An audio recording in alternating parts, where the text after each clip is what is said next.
uma alegria enorme poder compartilhar a palavra de Deus com vocês. E estamos fazendo uma série de mensagens chamadas Discípulos, discipulados por João. Estamos fazendo uma série de mensagens, uma mensagem expositiva em cima do Evangelho de João. Estamos no capítulo 2 do Evangelho de João. Vamos ler o texto do versículo 13 ao versículo 22. Mas, pastor, por que você resolveu fazer uma série de mensagens expositivas em cima de João? Nós vivemos em um tempo onde temos muitos ruídos de comunicação. Muitos homens inteligentes, bons oradores, pregando e anunciando com certa verdade alguns princípios bíblicos. O problema é que quando a gente não olha exatamente o que o texto está dizendo como um todo, nós podemos fatiar o texto bíblico e falar o que nós queremos sobre aquele texto. Eu posso pregar para vocês a qualquer momento, sobre qualquer assunto, se você me deixar escolher o texto bíblico que eu quero falar. Então, se eu quiser falar sobre matar pessoas, eu posso ir lá no Antigo Testamento, pensar um texto do Antigo Testamento e falar, está vendo, nós, em defesa da nossa religião, nós podemos matar pessoas. Se eu quiser falar sobre divórcio, eu posso ir em algum lugar na Bíblia, achar um motivo específico e pregar e ensinar sobre isso. O que eu estou querendo dizer é, se nós não olharmos para o texto bíblico como uma revelação plena, total, do que Deus quer para nós, e começarmos a estudá-lo de uma forma mais cuidadosa, nós corremos um risco em cair, em falar, não o que a Bíblia está dizendo, mas usar a Bíblia para falar, para defender aquilo que eu estou dizendo. Por isso que essa série de mensagens, ela vai ser um pouco exaustiva nesse quesito de vamos ler João. Eu convido todo mundo a ler João que queira participar dessa série, porque nós vamos destrinchar João todinho e nós vamos aprender o que a palavra de Deus está dizendo através desse homem. Por isso o subtítulo é Discipulados por João. É o que João está transmitindo, o que o Espírito Santo usou João para transmitir sobre a sua palavra. Amém? E estamos em um assunto muito interessante. Versículo 13 ao versículo 22 vai fazer a narrativa da purificação do templo. É interessante que os 4 evangelhos fazem essa narrativa. Tanto Mateus, Marcos e Lucas fazem a narrativa, só que eles fazem essa narrativa jogando a purificação do templo para o final, né? Então, se não me falha a memória, Marcos 14, Mateus 21 e Lucas, eu não vou me lembrar qual o texto, mas todos eles estão jogando a purificação do templo, obrigado, meu irmão, a purificação do templo para o final do ministério de Jesus. Já João, por uma forma curiosa, traz esse evento para o início. Então, existe uma discussão sobre a purificação aconteceu em um desses 2 momentos, ou se Jesus fez 2 purificações do templo. Uma primeira, bem no início do seu ministério, e uma última no final do seu ministério. Mas, em qualquer uma dos cenários, João está dizendo muita coisa para a gente nesses textos, e o subtema dessa mensagem é a purificação daquilo que deveria ser puro. A purificação daquilo que deveria ser puro. Será que nós precisamos olhar com carinho o que Jesus está ensinando? O que ele está falando? O que ele está gritando? Será que as nossas vidas podem sofrer algum tipo de impacto com os ensinamentos que Jesus está trazendo para nós? Vejamos então o que a palavra, a santa palavra de Deus está dizendo. João capítulo 2, versículo 13 ao versículo 22, com toda reverência, mas ainda sentados, leiamos a palavra de Deus. Estava próximo a Páscoa dos judeus, subiu Jesus para Jerusalém e encontrou no templo os que vendiam bois, ovelhas e pombas, e também os cambistas assentados. Tendo feito um azorrague de cordas, expulsou todos do templo, bem como as ovelhas e os bois, derramou pelo chão o dinheiro dos cambistas e virou as mesas. E disse aos que vendiam as pombas, tirai daqui estas coisas, não façais da casa de meu pai casa de negócio. Lembraram-se os seus discípulos de que está escrito, o zelo da tua casa me consumirá. Perguntaram-lhe, pois, os judeus, que sinal nos mostra para fazeres estas coisas? Jesus lhes respondeu, destruí este santuário e em 3 dias o reconstruirei. Replicaram os judeus, em 46 anos foi edificado este santuário e tu em 3 dias o levantarás? Ele, porém, se referia ao santuário do seu corpo. Quando, pois, Jesus ressuscitou dentre os mortos, lembraram-se os seus discípulos de que ele dissera isto, e creram nas Escrituras e na palavra de Jesus. Vamos orar?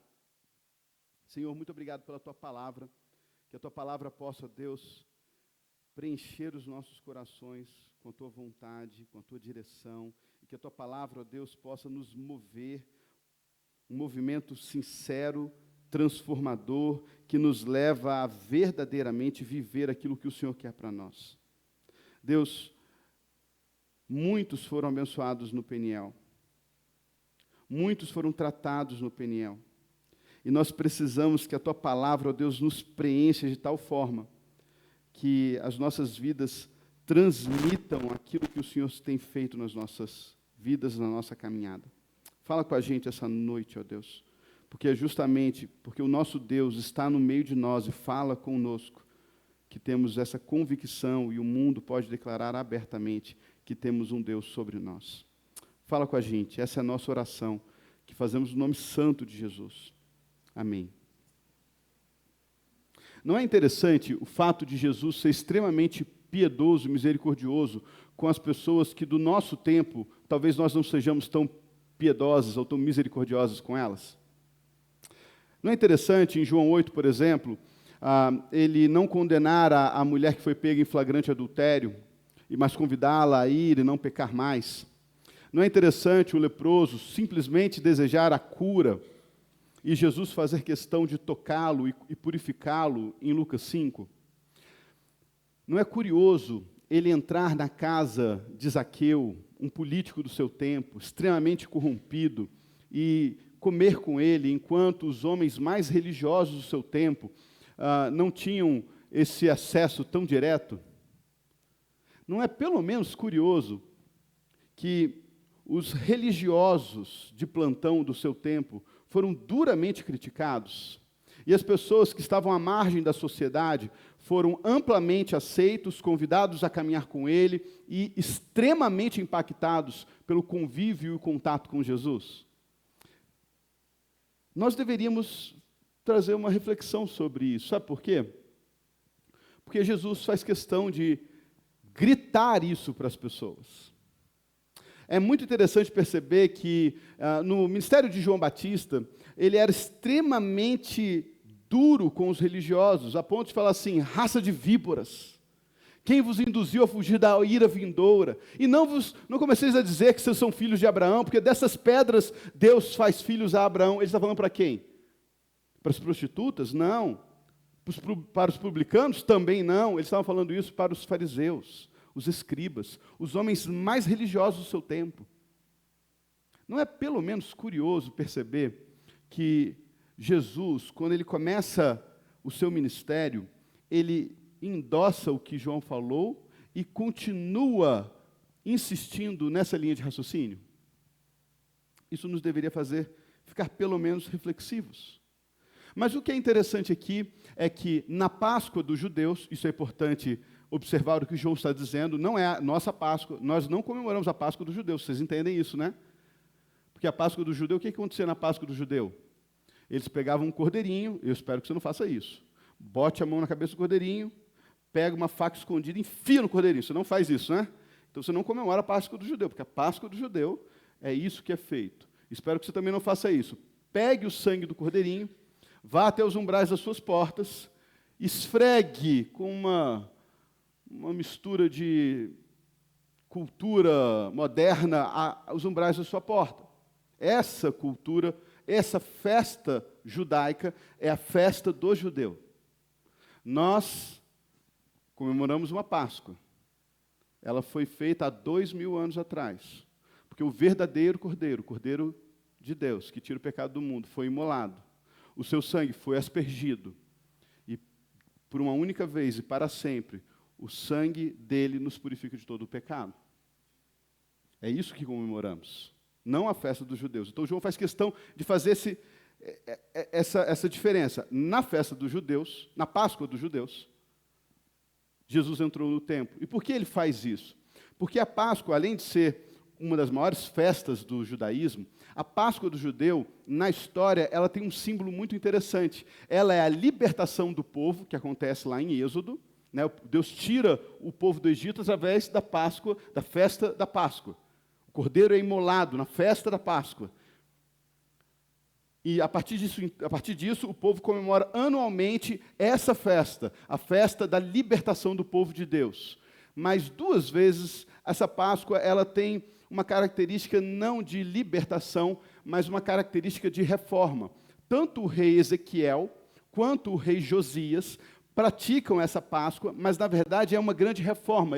O povo tinha se perdido, tinha abandonado os caminhos do Senhor, e então, no caso de Josias, por exemplo, o sumo sacerdote acha o livro de Moisés, lê perante o rei, vendo as consequências do pecado da sua nação, rasga suas vestes, chora e começa então a reforma, e aí eles fazem a Páscoa dos judeus, tentando trazer o povo de volta àquilo que eles deveriam viver e praticar. 2 vezes isso acontece na mesma festa, a festa da Páscoa. Você acha que é uma coincidência Jesus ter entrado na festa da Páscoa dentro de um templo que necessita de uma grande reforma? Uma grande reforma não sobre a beleza das paredes, a qualidade dos materiais, mas uma reforma que só o Deus de Israel poderia fazer. Uma reforma que ela nunca é do externo para o interno, mas é sempre do interno para o externo. Ele chega nesse templo que está externamente lindo. Não sei se vocês lembram da passagem dos discípulos olhando para as grandes pedras e falando, nossa, mas que grandes pedras, que templo magnífico, que coisa linda. E Jesus fala para eles, não vai ficar pedra sobre pedra, o que se cumpre no ano 70, através do grande general Tito, o grande general romano Tito, que destrói não só o templo, mas Jerusalém inteiro, né, passa como se fosse um trator em cima dessa cidade e não sobra nada. Pois bem, o que é importante a gente entender desse processo é as aparências enganam. O templo está ali. O culto está pontual. A luz nem acaba. Mas o objeto de culto está faltando. As multidões estão indo. Mas o propósito central daquela casa, chamada em Mateus de casa de oração, se perdeu. Então, mais uma vez na história, talvez a última vez da história, a Páscoa é utilizada como uma festa de restauração de objetivo. Cuidado com as aparências, elas enganam. Muitas vezes, as nossas construções, as nossas aparências, realmente estão alinhadas com todas as ideias de ideal. Nossa família está sempre arrumadinha, indo para o culto, todo mundo cheiroso. Eu não bebo, eu não fumo, eu não mato. Eu voto no A, eu voto no B, porque dependendo da pessoa que votar, é quase uma religião também isso, né? Eu tenho todos os trejeitos de crente. Já viu os trejeitos de crente? Fala terra, vaso, homem do Senhor, varão de Deus. A paz do Senhor. Que isso, pastor? Não é para falar? Pode falar, fale, fique à vontade em falar. Mas está tudo coerente, está tudo certinho. Mas o objetivo do culto,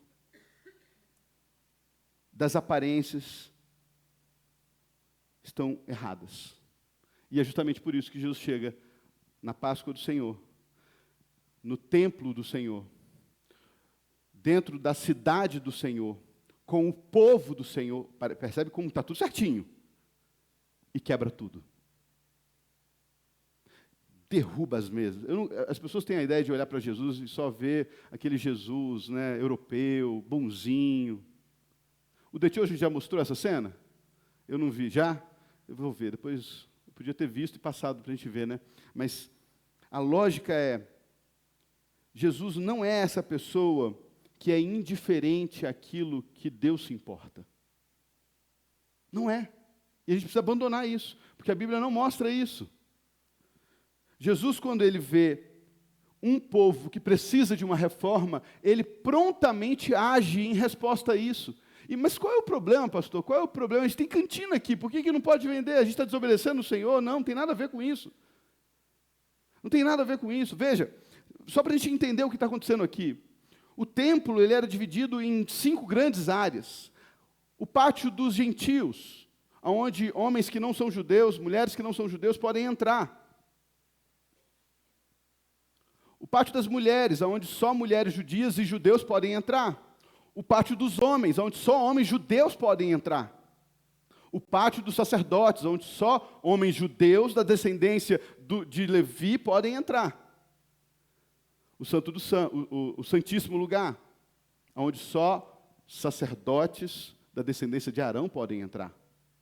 E o Santo dos Santos, que só o sumo sacerdote pode entrar. Não sei se vocês perceberam, mas o primeiro pátio, o pátio dos gentios, é o único lugar que um homem não judeu poderia entrar para adorar a Deus. Nesse lugar, foi feita uma grande feira. As pessoas vendiam bois, pombas, ovelhas, faziam câmbio de moedas. Mas o que isso tem a ver com o templo? Tem tudo a ver com o templo, porque bois, ovelhas e pombas são animais de quê? Sacrifício. Você vai para o templo, na época dos judeus, para fazer o quê? Um sacrifício a Deus.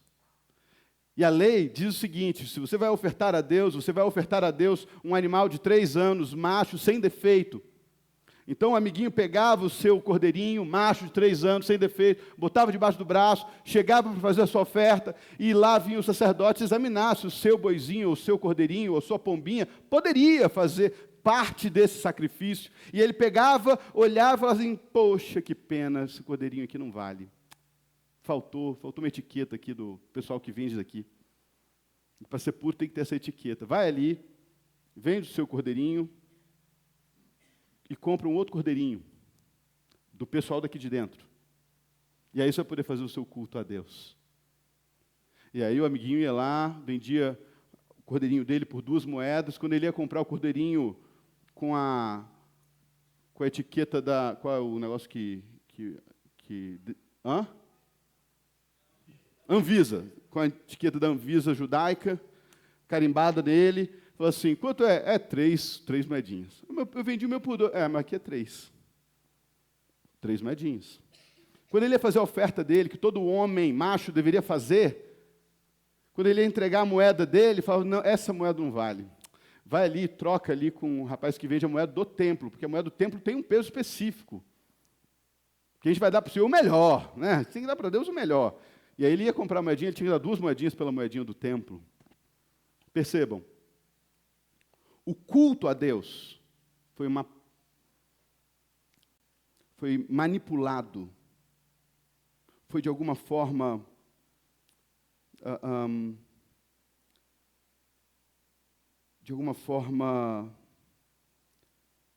se perdeu aquilo por conta de um culto a outra coisa chamado mamon, dinheiro.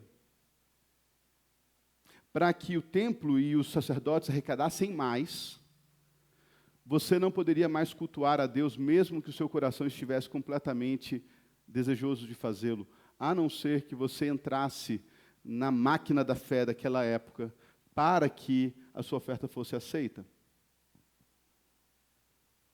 Muito cuidado com as aparências. Elas enganam e elas te distanciam do verdadeiro culto a Deus. Por isso, existe um perigo intrínseco na religiosidade. É justamente por isso que parece Jesus ser muito piedoso com um grupo que nós temos dificuldade hoje em dia em ser piedosos, e extremamente duro e direto com outro grupo. Veja, Jesus em Mateus, ele vai fazer, Mateus 23, ele vai decretar os 7 ais aos fariseus e aos escribas. E para que, se você não sabe, o ai no Antigo Testamento são palavras de condenação e de juízo. Por exemplo, Isaías vai dizer: ai de vocês que chamam doce, amargo e amargo de doce. Ai de vocês que ajuntam casas e mais casas, até vocês se tornarem os únicos moradores da terra. Ai de vocês que se entregam ao vinho e são valentes para beber bebidas fortes. Ai de vocês! Por que ai? Porque Isaías, de 1 até o 40, faz uma narrativa de juízo. Essas atitudes, essas ações, serão ações que sofrerão um juízo, uma condenação desse nosso Deus. 40 até o 66 é uma narrativa de Isaías de salvação, onde nós vamos ler Isaías 53, que caiu sobre ele as nossas enfermidades, o castigo que nos traz a paz estava sobre ele, pelas suas pisaduras fomos sarados. Textos como a voz que clama no deserto, endireitai o caminho do Senhor. Todos esses textos estão no capítulo 40 em diante de Isaías, mostrando que esse Deus que grita os ais, também será o mesmo Deus que vai restaurar o povo. Então Jesus está aqui, muitas vezes, e principalmente nessa narrativa, agredindo, confrontando, batendo na religiosidade. Deixa eu ler para vocês os ais que Jesus vai falar para os fariseus. Vamos rapidamente em Mateus 23.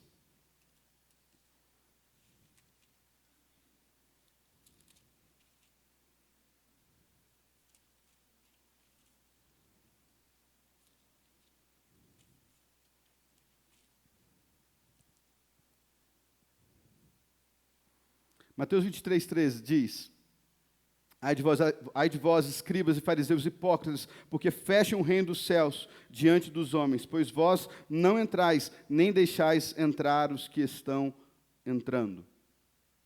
Olha o que ele está falando. Vocês não entram e não deixam os outros entrar. Vocês querem dificultar que as pessoas tenham um relacionamento sincero e verdadeiro com Deus. Versículo 15. Ai de vós, escribas e fariseus hipócritas, porque rodeais o mar e a terra para fazer um prosélito, e uma vez feito, o torna filho do inferno 2 vezes mais do que vocês. Prosélito é um discípulo. Então vocês rodam o mundo inteiro para fazer um discípulo, e depois que vocês fazem esse discípulo se torna um homem pior do que vocês. Ai de vocês que fazem isso. Ai de vocês, versículo 16.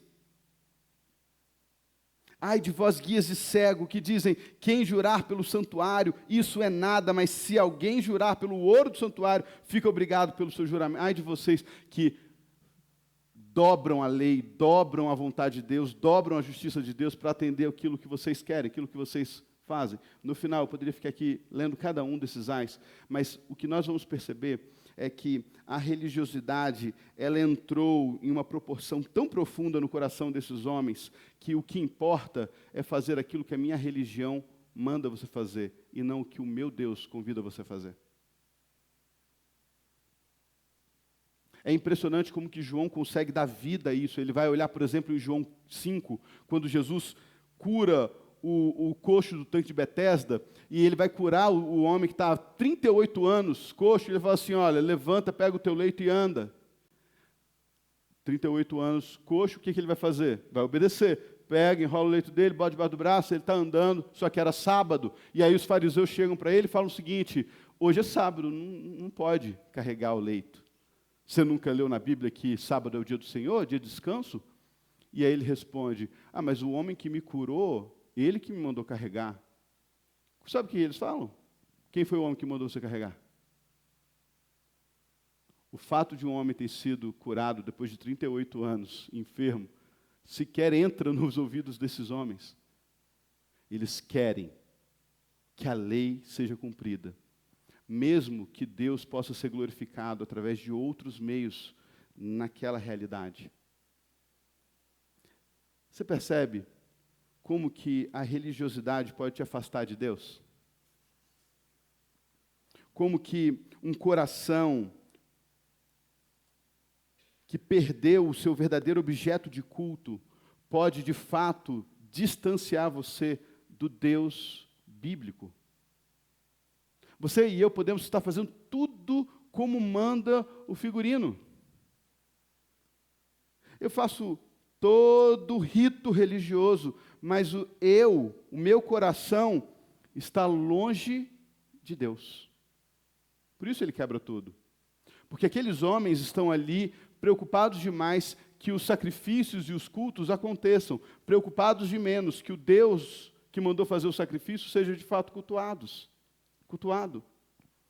Então, a primeira coisa que nós podemos aprender com Jesus nessa passagem, nessa perícope, é o seguinte: cuidado com essa necessidade de fazer com que as nossas aparências sejam o objetivo do meu culto a Deus.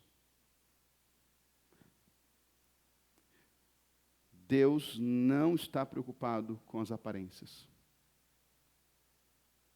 Ele não está preocupado com a roupa que você está indo para a igreja. Ele não está preocupado com o corte de cabelo que você está indo para a igreja. Ele não está preocupado se você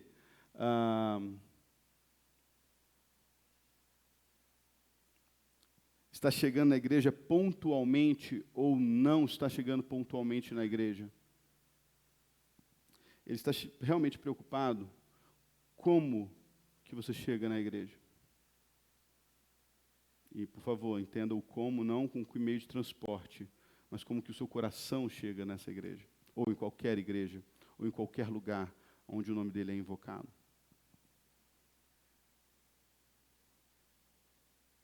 Preocupados demais com a religiosidade, preocupados de menos com o Deus que deveria estar sendo adorado. Um segundo grande perigo que a gente observa aqui, e o texto ele faz questão de deixar claro isso, é o perigo com a indiferença ao outro. Veja, um homem que queria conhecer esse Deus, que não era judeu, ele só poderia entrar naquele lugar, no pátio dos gentios. Imagina uma feira 2000 anos atrás, com pombo voando, gente gritando, trocando moeda. Imagina boi mugindo, né? Mugindo. Ovelha faz o quê? Eu não vou saber, não vou ouvir. Fazendo esse negócio aí. Imagina o caos. E lá no fundo, alguém lendo alguma coisa da palavra de Deus. Os levitas tocando lá dentro do santo lugar. E nenhum gentil podendo ouvir nada, devido à bagunça que estava acontecendo naquele pátio dos gentios. Este povo que ouviu de Isaías palavras como essa: eu te farei luz para as nações, para que leve a minha salvação até os confins da terra. Esses filhos de Abraão que ouviu do próprio Deus: sai da casa da tua parentela para a terra que eu te mostrarei, farei de ti uma grande nação, sê tu uma bênção, todas as famílias da terra serão abençoadas por tua causa. Esse povo, filho de Abraão, deveria estar empenhado em que todos os gentios ouvissem, conhecessem, aprendessem, entendessem as profundidades da palavra de Deus, da salvação de Deus. Mas a única oportunidade que os gentios tinham para ouvir tais palavras, tais louvores, havia uma concorrência desigual com as pessoas que estavam preocupadas em ganhar dinheiro. Começa a fazer um pouco mais de sentido a revolta de Jesus? Em derrubar, em expulsar, em tirar desse único lugar onde alguém pode ouvir a palavra de Deus, a concorrência para que eles ouçam de fato a palavra de Deus. Percebe o zelo verdadeiro de Jesus? O zelo em que o mundo tivesse acesso ao que só os judeus guardam para si, e o que poucos teriam acesso já não teriam mais, porque não conseguem sequer adorar a Deus. Irmãos, eu não consigo manter minha linha de raciocínio num ambiente onde só eu estou falando. Imagina se tivesse um boi mugindo aqui. Pomba voando. Hoje, lá no Peniel, o raio da vaca começou a mugir lá. Quase que eu mandei fazer um churrasco aquela vaca, porque eu já estava me perdendo no texto bíblico. Então, imagine a dificuldade de pessoas conseguirem aprender qualquer coisa que seja na casa de Deus, com concorrência tão desleal. Cuidado com essa indiferença. Nós temos nos tornado homens e mulheres que se tornam indiferentes, muitas vezes, indiferentes ao sofrimento do outro. Não, pastor, não. Você está confundindo. O povo cristão não é indiferente, não. A boate pega fogo, 200 e poucos jovens morrem, e gente crente, gente que professa a mesma fé que você, a mesma fé que eu, tem a audácia de escrever. Também estava na boate. O que é isso?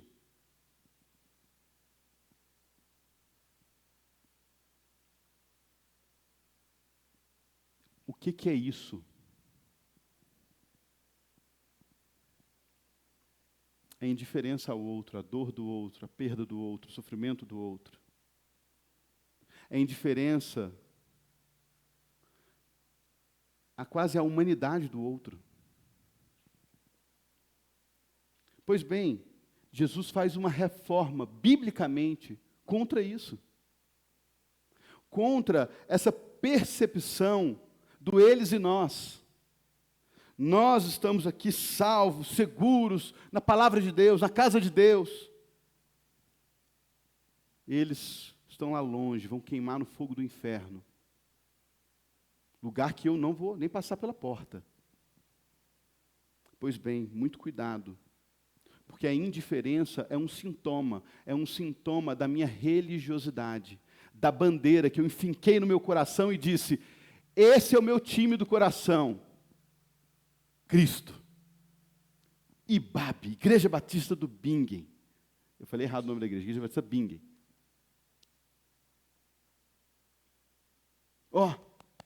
Minha igreja. Muda. Meu time. Tem gente que até torce Botafogo. Bate no peito, usa. Tem alguém usando camisa? Não. Usa a camisa. Qual a diferença? Nenhuma. Nós não fomos chamados para isso. Nós somos chamados não para ter uma religião bem estabelecida, com tutano, forte. Nós não fomos chamados para isso. A religião que o próprio Deus criou, o templo que Ele próprio mandou construir, Ele mesmo derribou. Ele mesmo. Pela indiferença ao que o outro representa, o outro precisa, o outro necessita. Sabe o que mexe comigo nesses testemunhos, principalmente da irmã que deu aqui? É como que fazer o básico bem feito impacta as pessoas. Impacta as pessoas. Veja, ela foi para um retiro de homens e mulheres que professam seguir Jesus. Pasmem-se, ela foi servida. Ela foi cuidada. Você acredita que ela foi amada? E ela foi impactada por isso. Mas não é justamente isso que nós somos chamados a fazer todos os dias, em todo tempo, a toda hora? O que poderia nos impedir disso? A religião. Porque a religião, como uma bandeira, me faz selecionar as pessoas que merecem receber aquilo que o meu Senhor, que morreu pelos meus pecados, não pediu, não me convidou, me ordenou a fazer a todos. Cuidado com a indiferença para com o outro. Isso é um sintoma de que você pode estar mais religioso do que cristão. Você não foi chamado para ter uma bandeira. Você foi chamado para ter um Senhor sobre a sua vida.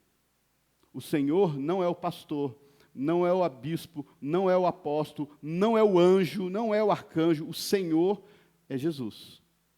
Esse Senhor vai dizer nesse mesmo evangelho que você está lendo comigo, ponto a ponto, versículo por versículo, dizendo o seguinte: se vocês amarem uns aos outros, verdadeiramente sereis meus discípulos. Todos saberão que vocês são meus discípulos, se vocês amarem uns aos outros. Não é interessante Jesus romper com a religião judaica, romper com a religiosidade judaica, romper com o templo judaico e insistir as pessoas a ter a capacidade de simplesmente olhar para o lado e identificar que o outro precisa desse Jesus que um dia eu conheci?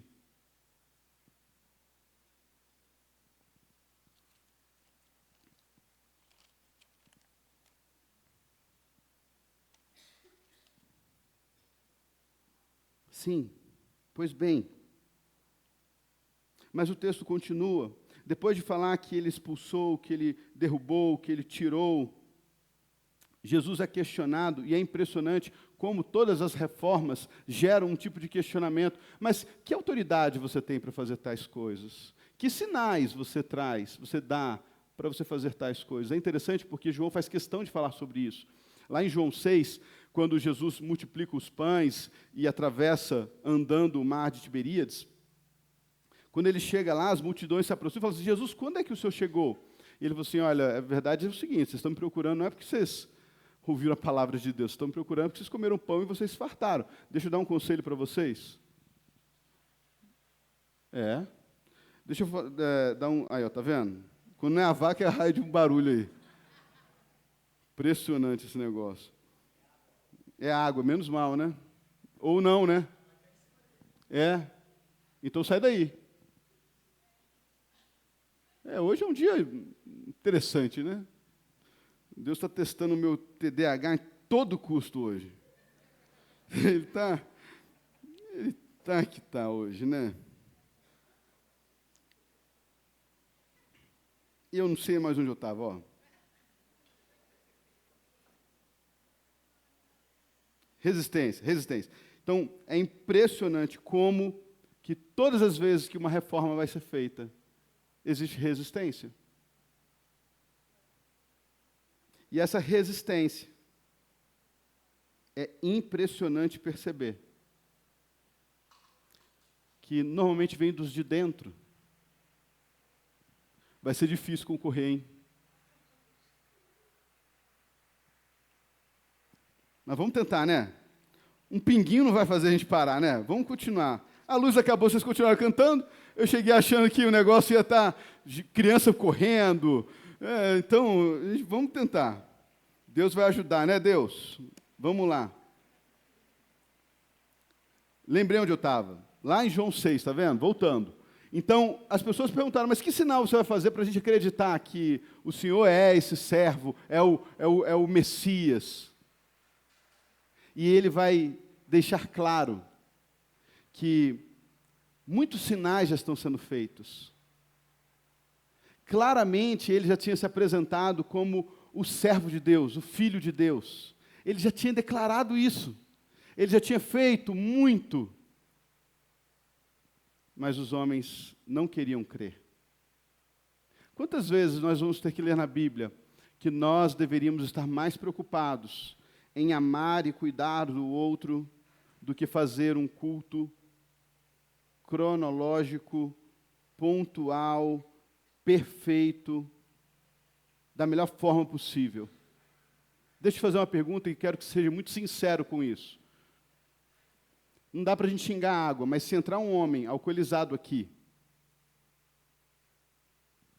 qual é primeira coisa que você pensa no seu coração e na sua mente, se um homem abrir aquela porta e começar a gritar, a falar, interromper o santo culto de Deus, qual é a primeira coisa que você vai querer fazer? Ou a primeira coisa que as pessoas naturalmente vão querer fazer? Hã? Bater nele? Aí você pegou pesado. Bater muito. Mas, bater talvez não. Espero que não. Realmente espero que não. Mas você vai querer, a gente vai querer o quê? Silenciá-lo e encaminhá-lo. Porque o culto a Deus não pode ser, em hipótese alguma, atrapalhado. O culto a Deus não pode, em hipótese alguma, ser atrapalhado. Alguns vão chamar até de demônio. É um endemoniado que entrou aí na igreja. Sabe o que é interessante? Nessa ordem que a gente acabou de ver, o endemoniado era Jesus. Ou estou mentindo? Enquanto os levitas estavam lá tocando, os sacerdotes estavam lá pregando, quem é que chegou quebrando tudo?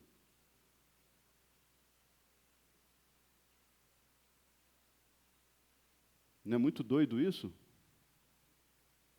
Não é muito doido perceber que na reforma que Jesus está fazendo, se ele fizesse isso nos dias de hoje, imagina um homem barbudo, nem um pouco bonito, porque Isaías 53 vai dizer que não havia beleza em sua aparência, não tinha nada que faria a gente gostar dele, entrasse aqui, falando, está tudo errado.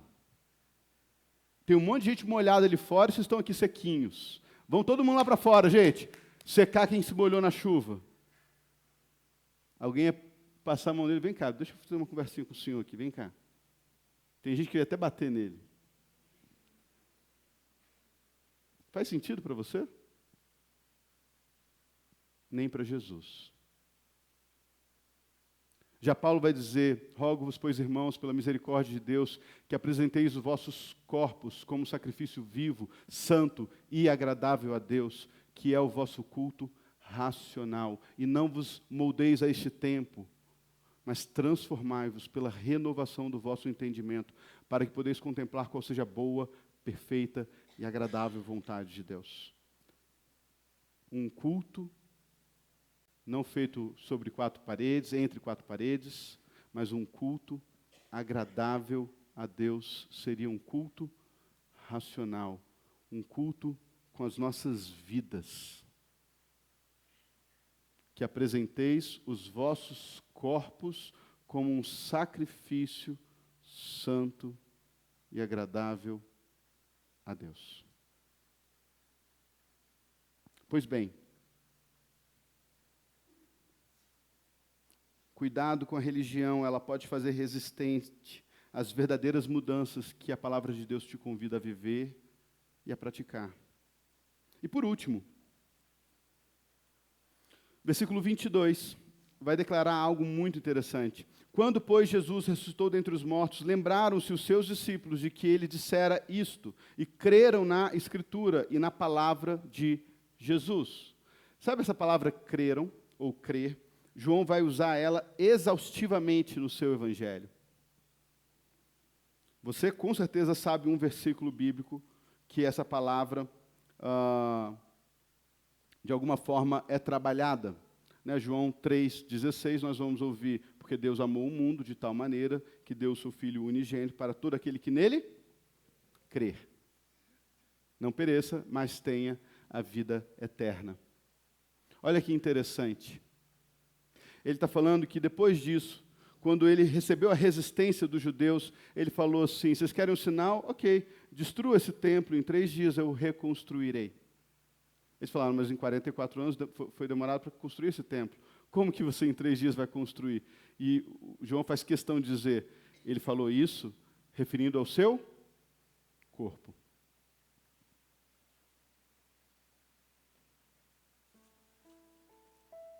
É impressionante perceber como a palavra de Deus, ela nunca falha. As palavras de Jesus nunca falham. Porque os discípulos ouviram ele falar, destruam esse templo, em 3 dias eu vou reconstruí-lo. E para aqueles homens isso seria impossível. Para os discípulos isso seria impossível. Mas diante do que eles viram, Jesus, completamente dilacerado pelas chicotadas romanas, completamente desfigurado pelos socos e pancadas dos guardas judeus, completamente morto, sendo transpassado. Eles não conseguiam entender o que estava acontecendo. 3 dias depois disso, Maria Madalena se aproxima do túmulo de Jesus, não encontra ninguém, nem nada. Ela corre até os discípulos, encontra Pedro, fala: tiraram o corpo de Jesus. Pedro e João correm até o túmulo, não encontram nada, não encontram ninguém. Eles saem perplexos. Maria, então, se depara com Jesus. E Jesus pergunta: Maria, por que você chora? E ela fala: porque tiraram o corpo do meu Senhor. Se o Senhor tirou, me fala que eu vou lá buscar. Então, Jesus ressurreto fala: Maria. Quando ele chama ela pelo seu nome, ela percebe que ela está diante desse Jesus. O templo foi reedificado. Não de uma forma humana, não de uma forma possível, mas de uma forma sobrenatural. E é muito lindo perceber o que ele fala para Maria: vai até os meus irmãos. Comunica a eles, explica a eles, fala para eles que o templo que os homens derribaram, o meu Pai reconstruiu. Que a morte que atingiu o meu corpo, agora eu venci. Fala para eles que eu ressuscitei. Então, depois disso, os discípulos creram nas Escrituras, que alertaram isso, e nas palavras de Jesus, que prometeu isso. Sabe qual é o antídoto para a religiosidade? Crer. Esse é o antídoto. Creia. Creia no que realmente importa. Creia no que a palavra de Deus realmente está falando. Creia na palavra de Deus. Creia na palavra de Deus. Pare de acreditar nos pastores. Creia na palavra de Deus. Para de acreditar nos políticos. Nenhuma reforma de verdade aconteceu por meio de políticos. Todas as verdadeiras reformas aconteceram por homens e mulheres de Deus. E os políticos, que não são bobos nem nada, muitas vezes se curvam ao poder do que Deus está fazendo naquela nação. Você quer mudar o seu país? Não é votando em Bolsonaro ou em Lula que você vai mudar, não. É crendo. É crendo e sendo impactado pelo poder que existe no desfrutar dessa palavra, no conhecer dessa palavra, na luz que essa palavra é, na rocha que essa palavra se torna, no escudo que ela muitas vezes se apresenta a ser. Eles creram. Depois de experimentar, depois de ver tudo que eles viram, depois de experimentar tudo que eles experimentaram, agora eles contemplam aquele Jesus que falou várias vezes: olha, o Filho do Homem vem, ele vai ser humilhado, ele vai ser cuspido, ele vai ser espancado, ele vai ser morto, mas ele vai ressuscitar. Aquele Jesus que Tomé falou assim: se eu não ver o furo na sua mão, se eu não tocar, enfiar o meu dedo no seu lado, eu não acredito. Não creio. Tem que ouvir 6 dias depois. Jesus falou assim: vem cá, Tomé. Bota o dedo nas minhas feridas. Olha os cravos na minha mão. Então ele fala: Senhor meu e Deus meu. E Jesus fala uma palavra que devia estar cravada na sua mente e no seu coração. Porque você viu, você creu, bem-aventurados serão os que sem ver, mas creram. Eu e você temos a chance de ser bem-aventurados, simplesmente porque nós não tivemos a oportunidade de ver nem de tocar, mas podemos crer. E sem crer, o que você se torna é um religioso. E os religiosos, eles sempre caem nos mesmos erros, é impressionante. Há 4.500 anos, homens religiosos, mulheres religiosas caem no mesmo erro. Qual erro? Eles perdem o seu objetivo de culto. Eles perdem o Deus que deveria ser cultuado. Eles substituem isso pela religião, pelo templo, pelas regras, pelas normas, pela fofoca, pelo poder, pela política. Oh, meus irmãos, que essa reforma que Jesus fez 2000 anos atrás seja feita nas nossas vidas, porque o nosso país carece, precisa disso. Precisa que os cristãos, os miniaturas de Jesus, os seguidores do Cordeiro, estes façam bem o básico. Quer fazer bem o básico? Nessa igreja você não vai ter a metodologia do básico. Não vai. Bom, enquanto eu for pastor, né? A gente é batista, pode me tirar a hora que vocês quiserem. Mas enquanto eu for pastor, não faremos metodologias. Não faremos chaves. Não faremos fichas caindo. Nós simplesmente vamos olhar para o texto bíblico, ver o que o texto bíblico está dizendo para a gente, e a gente vai ser confrontado e convidado a viver como Ele está nos dizendo para fazer. Que se um dia Jesus se materializar em um homem bêbado, fedendo, barbudo, e entrar nessa igreja, que o culto não seja o objetivo, mas obedecê-lo, amá-lo, encaminhá-lo, tratá-lo, seja o objetivo.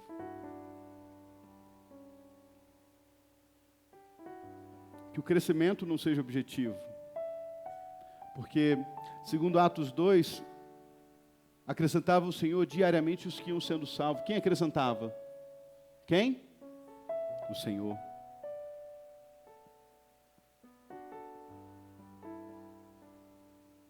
Que os dons não sejam o objetivo, sabe por quê? Porque os dons, o Espírito Santo distribui a quem quer e como quer. Quem distribui? O Senhor.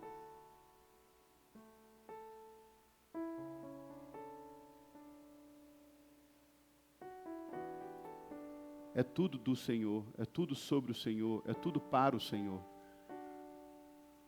A Bíblia, de Gênesis capítulo 1, Apocalipse capítulo 22, está falando exatamente isso.